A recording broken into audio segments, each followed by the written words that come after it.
Would pairing Ashton Jeanty with Caleb Williams make sense for the Chicago Bears? I've recently heard about how drafting a running back in the first round is not a good idea when you have a young quarterback. And while I'll never be a huge fan of taking a running back in the first round, I completely disagree with the theory, and I believe that NFL history has shown us that pairing talented offensive players together oftentimes works out great. Let's take a look back at the last three times teams have taken a running back in round one, the year after taking a QB in round one the previous season. The three examples I'm going to share are Troy Aikman, Peyton Manning, and Steve McNair.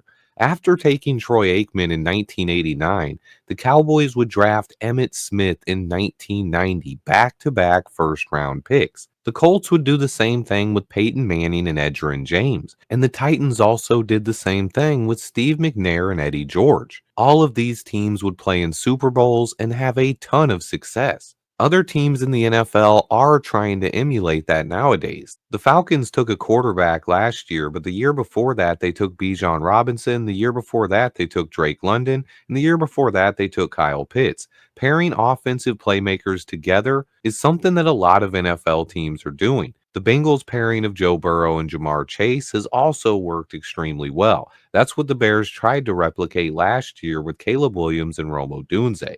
But going even further here, and you can see that the Colts and Cowboys added even more first round talent on offense at the wide receiver position as well. The Cowboys went and spent three straight first round picks at wide receiver, quarterback, and running back, all of them turning into Hall of Famers. But then they would actually make it 4 straight years drafting skill positions in round one, taking Alvin Harper, another wide receiver, in 1991. That would lead them to go on and win 3 Super Bowls. On top of that, Troy Aikman retired as the franchise passing leader.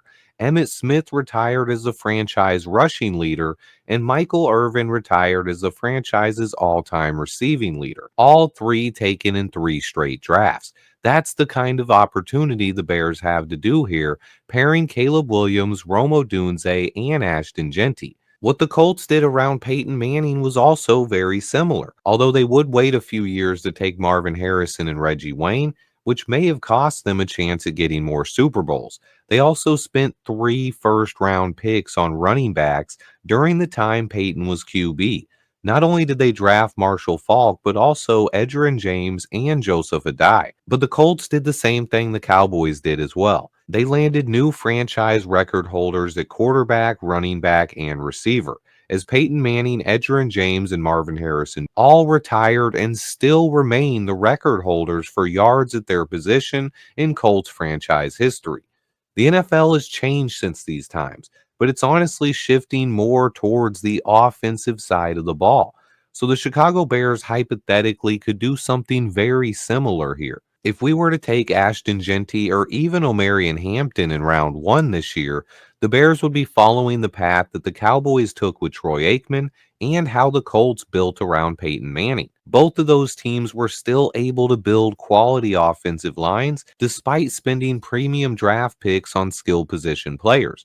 The offensive trio of Caleb Williams, Romo Dunze, and Ashton Jeanty would be a fan's dream come true. But the landscape of the NFL is always changing. NFL offenses used to be built around running backs. The dynamic in the NFL has shifted more towards passing offenses than running offenses, but players like Saquon Barkley and Christian McCaffrey have shown us that running the ball in the NFL still matters. I believe what happened over the last 20 years is too many teams started pushing running backs up draft boards, and NFL GMs finally caught on and devalued the running back position. I believe the value is slightly coming back. It was at an all-time high in the early 2000s, but then it started to sink when a lot of players drafted in the first round started becoming busts. Guys like Ronnie Brown, Cedric Benson, Reggie Bush, Darren McFadden, No Sean Marino, CJ Spiller, and then it was 2012 when the running back position hit rock bottom. Trent Richardson and David Wilson were both picked in the top 15. Both ended up being huge busts, and at this point, NFL GMs were getting sick of all these first round running backs that ended up being busts. And then you could see the dynamic in the NFL change. It started a trend. NFL teams devalued the running back position, and for back to back years, there was not a single running back picked in round one of the NFL draft. Not in 2013 or 2014. Now, 2015 would change that with Todd Gurley and Melvin Gordon both being picked high in round one, but he only lasted 5 years in the NFL and dealt with major knee injuries. Melvin Gordon is a success story, but teams again were wary of taking running backs early. Well, almost all of the GMs, all except Jerry Jones, who would take Zeke Elliott with the number 3 pick in the next year. But the rest of the NFL was still hesitant, and that caused Derrick Henry to fall all the way to pick 45 in round two of the draft. And suddenly, running backs were a value position, and the Bears would catch on to this trend. We drafted Jordan Howard in round 5 of that year, and he would be our starting running back for 3 years. And then the next two running backs we drafted were David Montgomery and Khalil Herbert. But in 2017, it would continue. Two running backs went early, Christian McCaffrey and Leonard Fournette. One was a hit and one was a bust. But again, running back value came into play. Guys like Joe Mixon, Dalvin Cook, Alvin Kamara, Kareem Hunt, and James Conner all went on day 2 in 2017. It was probably the best running back class I've studied. But then 2018 struck again, two more busts in the first round. We also had Saquon Barkley and Nick Chubb, but they were paired with Rashad Penny and Sony Michel. But more recently, it does feel like teams are figuring out the running back position a little bit better. Teams have stopped taking as many running backs in round one, and they've narrowed it down to just the special talent. Players like Bijan Robinson, Saquon Barkley, and Adrian Peterson still deserve to be picked in round one. I believe Ashton Jeanty is in that category, and teams just need to be more diligent. And to me, stud running backs going in round one will never go away. They are impact players capable of carrying offenses in the NFL. This year's draft discussion has been one of the most interesting in my life. Because we don't have any glaring needs, paired with this not being a very top heavy draft, and analysts are all over the place and really have no idea what the Bears are going to do. Talking about this year's draft is a lot of fun. There are so many possibilities to make the Chicago Bears better.